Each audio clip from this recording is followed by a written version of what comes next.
영혼을 돌보지 못하면은요, 참 어려움이 많아요. 커뮤니케이션도 안 돼요. 하나님 나라에 대한 소망을 갖고 살기도 참 어렵습니다. 저는 여러분, 주일에 이렇게 여러분 오시잖아요? 그러면 어떤 마음이 드냐면, 마치 전장에서 엄청난 전투를 벌이다가 무사히 기지로 돌아온 분들 같아요. 야, 한 주 동안 세상에서 정말 힘들었을 텐데, 말씀과 복음을 갖고 지내는 것조차 쉽지 않았을 텐데, 요즘 같은 세상에서 그 한 주간의 모든 시간은 보내고 주일에 아버지 집으로 잘 왔구나, 기지로 무사히 복귀했구나, 그런 마음이 듭니다. 얼마나 감사합니까? 예. 한번 서로 인사 한번 나누실까요? 잘 오셨습니다. 한번 인사 나누시죠. 잘 오셨습니다. 무사히 잘 복귀하셨습니다. 한번 좀 인사 나누시죠.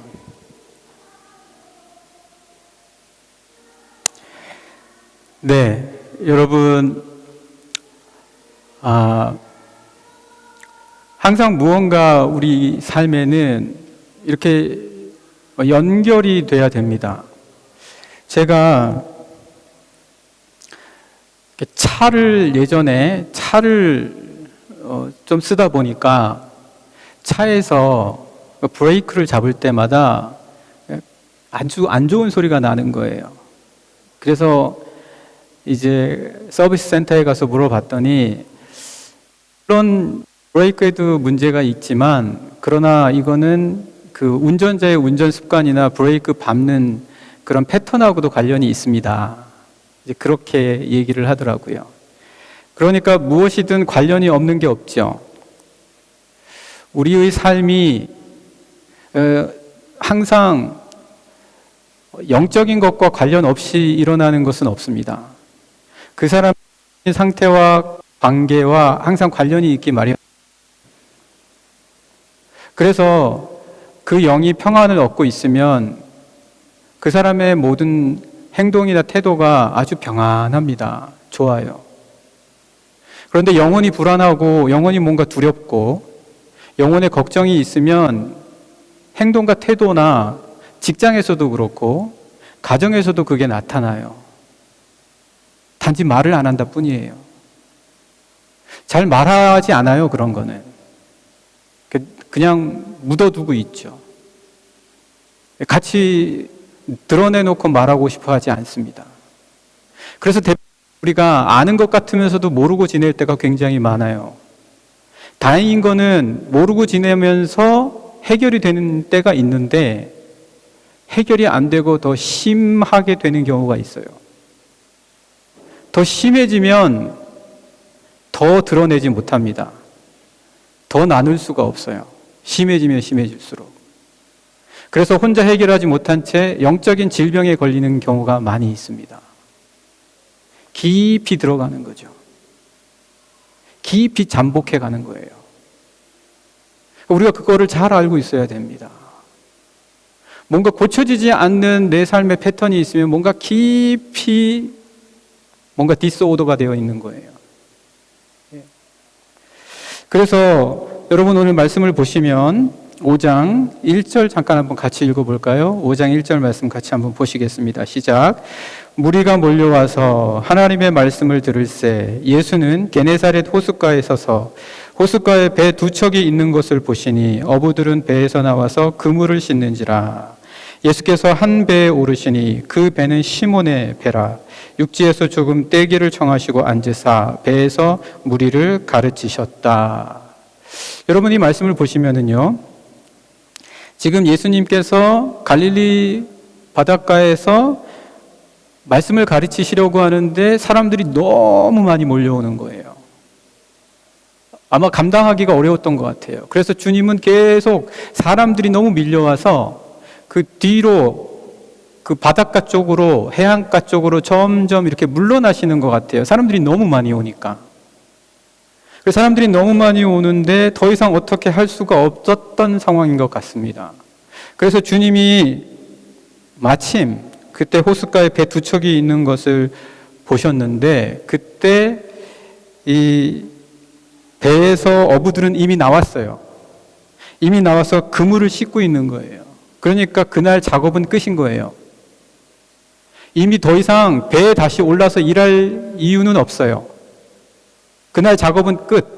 여러분, 누군가가, 여러분 상사가 와서 이제 업무 시간 다 끝났고 다 정리해서 컴퓨터도 스위치 끄고 옷 다 입고 가방 들고 가려고 하는데 잠깐 우리 일해야지. 그러면 하고 싶습니까?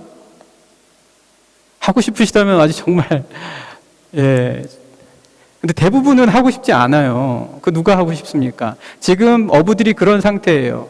거기다가 허탕쳤어요. 아무것도 못 잡았어요.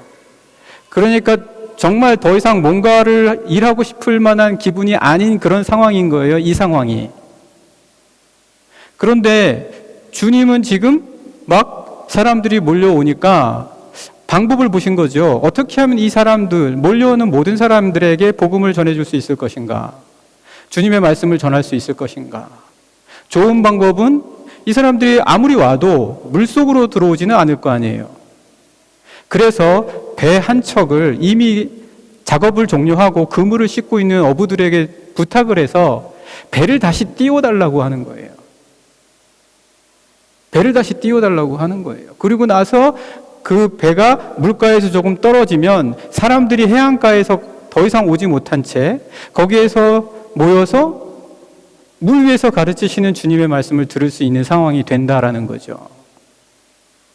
그러니까 주님은 많은 사람에게 복음을 전하기 위해서 그렇게 하신 거예요. 그러려면 뭐가 필요합니까? 이 어부들이 주님의 말씀에 순종해야 되는 거예요.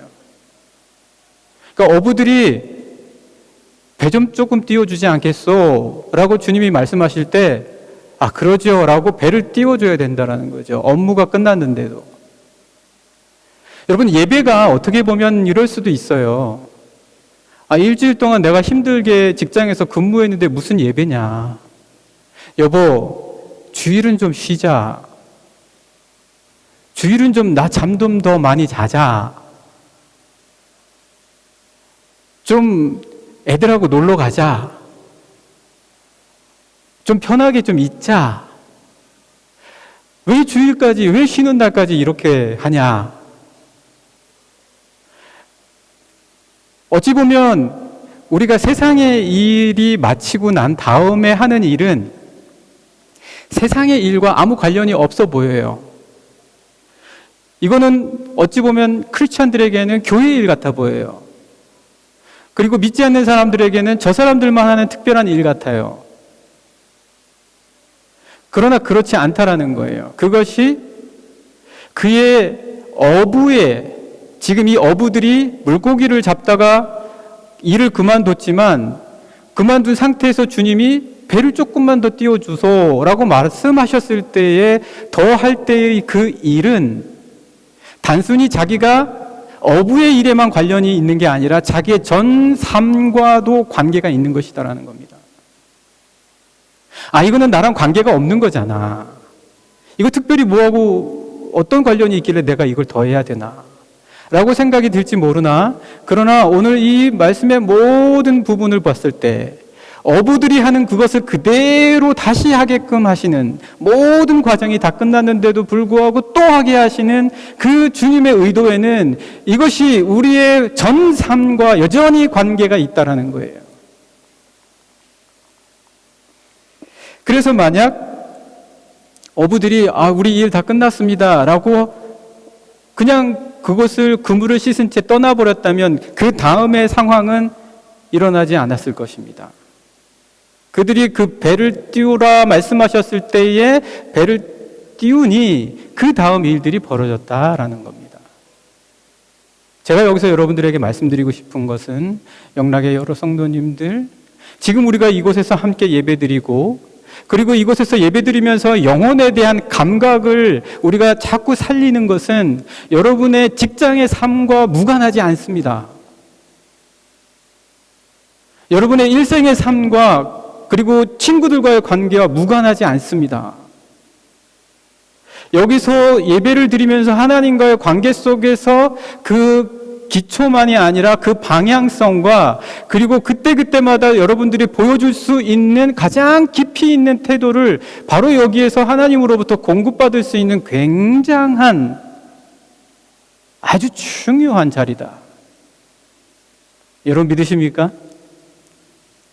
꼭 믿으시기 바랍니다. 여러분들에게 주님이 혹시 이런 식으로 말씀하실지 몰라요. 가장 피곤할 때, 가장 정신적으로 지쳐 있을 때 무언가를 여러분들에게 배를 조금 띄워주지 않겠니?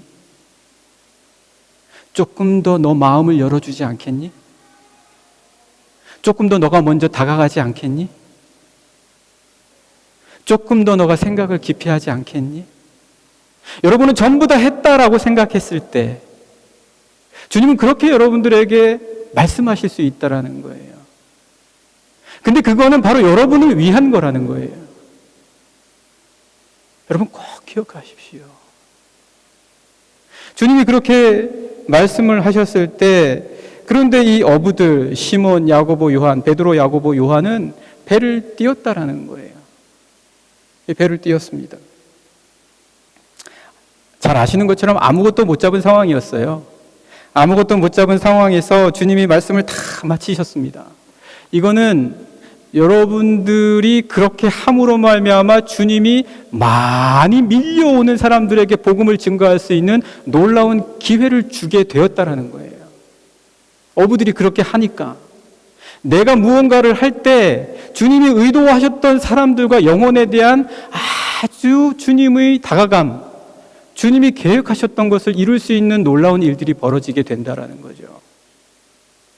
그리고 나서 아무것도 잡지 못하고 이제 모두 하루의 일과를 끝낸 사람들, 아마 새벽녘이었던 것 같아요. 제가 이제 바닷가에 살지 않았습니까? 예, 제가 바닷가에 살았는데 보면 밤부터 새벽까지 바다가 아주 대낮같이 밝은 때가 있어요.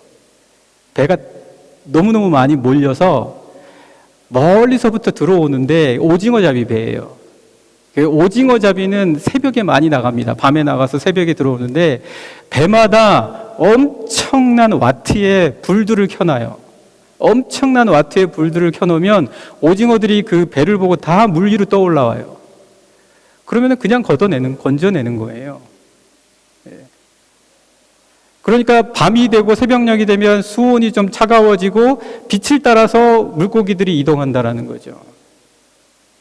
여기 지금 이 어부들도 새벽녘까지 밤새도록 잡았는데 아무것도 못 잡은 거예요.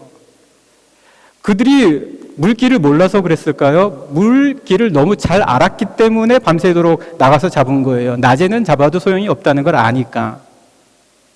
그런데 지금 주님이 그들에게 뭐라고 말씀하시냐면 5절 말씀 한번 같이 보시죠. 4절부터 같이 보시겠습니다. 시작. 말씀을 마치시고 시몬에게 이르시되 깊은 데로 가서 그물을 내려 고기를 잡으라. 시몬이 대답하여 이르되 선생님 우리들이 밤이 새도록 수고하였으되 잡은 것이 없지만은 말씀에 의지하여 내가 그물을 내리리이다 하고 그렇게 하니 고기를 잡은 것이 심히 많아 그물이 찢어지는지라. 여러분, 도대체 깊은 데가 어디입니까? 깊은 데가 그 바닷가의 어느 위치인지는 모르겠지만 일단 말씀을 의지해서 깊은 데로 내렸더니 그 깊은 곳에 물고기들이 꽉꽉 몰려 있었던 거예요. 그 깊은 곳에 새벽녘에 올라오지 않고 원래는 올라와야 되는데 올라오지 않고 그 깊은 곳에 그 어두운 곳에 꼭꼭 몰려 있었다는 거예요. 여러분, 우리가 그렇다는 거예요. 요한 크리소스톰이라는 교부는 우리는 어두운 길을 가고 있다 그렇게 이야기했습니다. 전부 다 나아오기를 원치 않는 거예요. 뭔가 자신을 드러내기를 원치 않는 거예요. 어떤 세상에 상처나 아픔이 있으면 깊은 데로 들어가서 잠수 타는 거예요. 엄마가 밥 먹자라고 불러야만 나오고 괴로우면 문 꽉꽉 닫고 안 나와요. 말 안 해요. 점점 더 커갈수록 대화를 잘 나누는 게 아니라 대화는 점점 더 사라져요. 무슨 일이 있었는지, 어떤 일들을 하는지, 도대체 왜 저러는지를 알 수 없을 때도 많아요. 왜 이유 없이 화를 내고, 왜 이유 없이 멀리 할까? 이유가 다 있다는 거예요. 우리가 모르는 이유는 다 깊은 곳에 가 있기 때문이에요.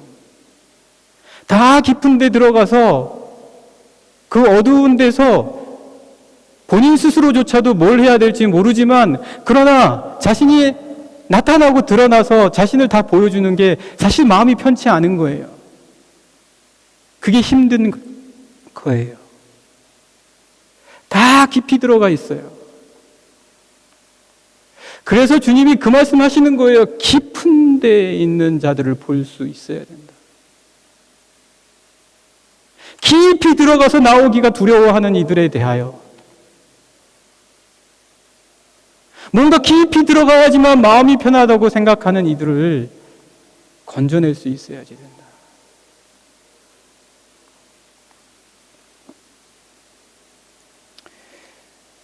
오늘 주님께서 그런 말씀을 하실 때에 이 베드로에게 정말 엄청나게 많은 물고기가 잡히는 일이 벌어졌습니다. 아니, 어떻게 이런 일이 벌어졌을까요? 상상도 못할 정도로, 우리가 생각하지 못할 정도로 그 마음이 깊은 곳에 가 있는 영혼들이 굉장히 많다라는 거예요. 그물이 찢어질 정도로 많았다. 그래서 7절 말씀 계속해서 한번 보실까요? 7절 말씀 보시겠습니다. 시작. 이에 다른 배에 있는 동무들에게 손짓하여 와서 도와달라 하니 그들이 와서 두 배의 채움에 잠기게 되었더라. 시몬 베드로가 이를 보고 예수의 무릎 아래 엎드려 이르되 주여 나를 떠나소서 나는 죄인이로소이다 하니. 알고 봤더니 베드로가 깊은 데 있었네요. 누가 죄인이라는 걸 알려줄 수 있습니까? 누가 죄를 고백하게 할 수 있습니까? 누가 죄인이라고 억지로 말할 수 있게 할 수 있습니까? 아무도 할 수 없습니다. 자기의 가장 깊은 곳에 있던 이 베드로의 심령을 주님이 터치해 주신 거예요. 제가 쉰들러 리스트라는 영화를 제가 예전에 본 적이 있습니다. 사실은 제가 그 연애를 하면서 결혼 전에 영화를 같이 보려고 제 아내와 하필 고른 게 쉰들러 리스트라서 가서 깜짝 놀랐습니다. 아니, 이런 잔혹한 일들이 이 영화 속에 나왔구나. 마지막에 그 쉰들러가 눈물을 흘리잖아요. 그 전까지 사실 유대인을 살려준 건 자신의 사업의 목적이었어요. 사업 때문에, 자기가 지위를 올리게 하려고, 사업 때문에. 그런데 마지막 순간에 그로 말미암아 살아난 그 쉰들러의 자녀들이 그에게 감사를 표하고 선물을 줄 때 그가 그만 무너지고 맙니다. 그때까지 가지고 있던 자기의 귀중하게 여겼던 것들을 다 내어놓았으면 한 영혼이라도 더 살릴 수 있었을 텐데 도대체 뭐가 일어난 것입니까? 쉰들러의 마음속에 깊은 곳을 터치해 준 거예요. 가장 깊은 곳에 꿈꾸고 있었던 내 사업이나 내 일만이 전부가 아닌 뭔가 그것만으로 채워질 수 없는 더 놀랍고 깊은 것이 내 삶에 있고 그것을 통하지 않고서는 내 영혼을 만족하게 하고 평화를 줄 수 없는 그 무언가가 있구나. 이 깊은 곳을 누가 터치해 줄 것인가?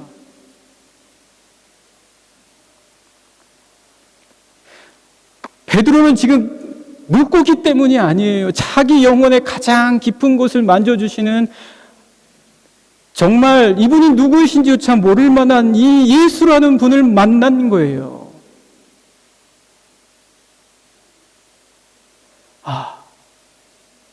사람이 영혼의 깊은 곳을 만질 수 있구나. 이 사람이 누군가.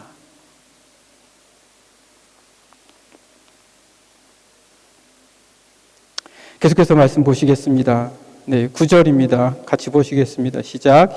이는 자기 및 자기와 함께 있는 모든 사람이 고기 잡힌 것으로 말미암아 놀라고 세베대의 아들로서 시몬의 동업자인 야고보와 요한도 놀랐습니다. 예수께서 시몬에게 이르시되 무서워하지 말라. 이제후로는 내가 사람을 취하리라 하시니 그들이 베드를 육지에 대고 모든 것을 버려두고 예수를 따르니라.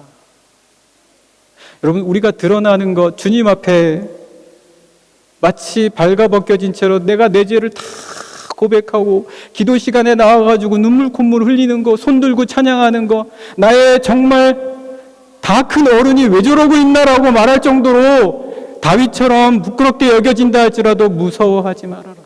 너의 그 어린아이와 같은 심령이 나타나는 것을 두려워하지 말아라. 너의 순수한 열정이 너의 그 나이 속에서 나타나는 것이라 할지라도 그것을 부끄러워히 여기지 말아라. 너가 죄인이라고 고백하는 것을 남들이 도대체 무슨 죄를 졌길래 저렇게 스스로 죄인이라고 말하는가라고 말할 때라도 무서워하지 마라.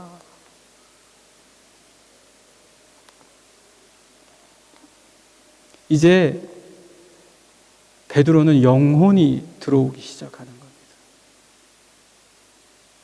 이제는 영혼으로 대하는 거예요. 내 가족을 대할 때도 영혼으로 바라볼 수 있게 되는 거예요. 내 동료들을 대할 때도 영혼으로 바라볼 수 있게 되는 거예요. 저 깊이 어두운 곳에 그들의 영혼이 우리보다 못하다라는 말의 의미는 아닙니다. 우리는 예수에 관련해서 말하는 겁니다. 그리스도 예수. 여러분, 요나 아시죠? 요나. 아니, 니느웨로 가라고 했더니 가기 싫어서 요바로 갔다가 폭풍우 치는 바닷속에서 물속 깊이 빠지고 그곳에서 물고기 뱃속에 들어갔어요. 우리가 그런 거예요. 우리는 다시스로 가고 싶어요. 여러분들, 그러나 마치 물속에 있는 것처럼 우리들의 삶은요, 어디로 갈지 몰라요. 여러분, 다시스로 목표를 설정해 놓으셨죠? 어떻게 갈지 몰라요. 어떻게 끝날지 모릅니다. 이 깊은 어두운 어디로 갈 내일 일이 무엇인지도 모르고 내가 가는 방향을 안다고 하지만 안 보이잖아요. 이 상태에서 요나를 어디에 토해낼지 이 물고기가 주님만 아신단 말이죠. 우리의 인생의 끝에 어디에 지금 당도할지, 어디에 내 삶을 토해낼지 우리가 아무리 애를 써도 우리 사실은 잘 몰라요. 우리는 마치 깊은 요나처럼 물고기 뱃속에 있는 그런 영혼들이란 말이죠. 정말 우리가 필요한 것은 뭐냐 그러면 이럴 때 영혼이 깨어나는 겁니다. 영혼이 깨어나는 거예요. 영혼으로 내 가는 길을 그리스도 예수를 뒤따를 줄 알아야 된다. 그래서 영혼에 대한 뜨거운 마음과 열정이 있다면 우리가 하는 일터에서도 영혼으로 바라보며 생활할 수 있다면 내가 만나는 사람에게 영혼으로 대하고 바라볼 수 있다면 우리의 사명은 여러분 그겁니다. 그러면 절대 길을 잃지 않습니다. 절대 유혹받지 않습니다. 사람을 낚는 어부다. 영혼을 바라보는, 영혼을 돌보는, 무감각한 영혼을 다시 깨우는 나의 잡. 여러분의 잡 앞에 그것을 덧붙여 보십시오. 오늘 우리가 이제 6월 첫째 주에 태신자를 우리 마음에 품다가 기도하다가 같이 이제 이웃초청 예배를 드리고자 합니다. 여러분, 영혼을 사랑하는 마음은 단순히 태신자를 위한 것만 아니라 여러분들의 영혼을 위한 것이기도 합니다. 잊지 마시고 하나님 아버지, 그리스도 예수의 삶을 내가 이 인생에서 쫓아갈 수 있도록 저의 삶에서 영혼에 대한 민감함, 영혼의 사랑을 불어넣을 수 있는 그런 사람이 되게 해 주십시오. 꼭 기도하시는, 그러고 그러한 삶을 살아가시는 우리 영락의 모든 성도님들 되시기를 간절히 축복합니다.